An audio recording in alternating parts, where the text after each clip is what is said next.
Pas fitores 2-0 ndaj Vorës, trajneri i Vllaznisë Edi Martini shprehu kënaqësinë për 3 pikët, por nuk i fsheu rezervat për lojën e disa prej futbollistëve. Sipas tij, ekipi duhet të ketë më shumë lojë kolektive dhe më pak egoizëm individual në veprimet vendimtare. Një ndeshje që unë e pritësha, me thonë drejtën, edhe më të vështirë se sa nolli, isha i qetë gjatë gjithë kohës.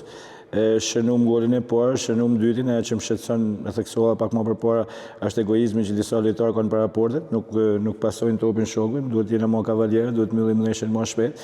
Nga ana tjetër, lojtari i ndeshjes Edon Murata, i cili shënoi golin e dytë, u shpreh i kënaqur me skuadrën dhe beson se Vllaznia po ecën në rrugën e duhur drejt kreut të kampionatit. Ma shumë i lumtur jam për 3 pikësh, edhe që e kena marrë 0 në Europa.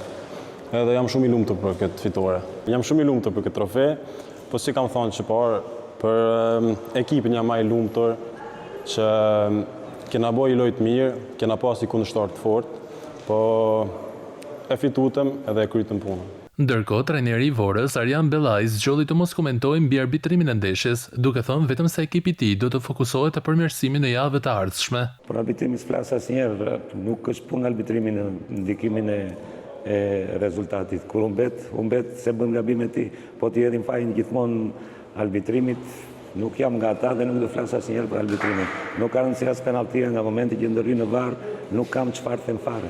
Fitoria ndaj Vorës i jep Vllaznisë moral të lartë për sfidat e ardhshme, ku ekipi do të synojë të ruajë ritmin pozitiv dhe të tentojë kreun e klasifikimit në kategorinë superiore.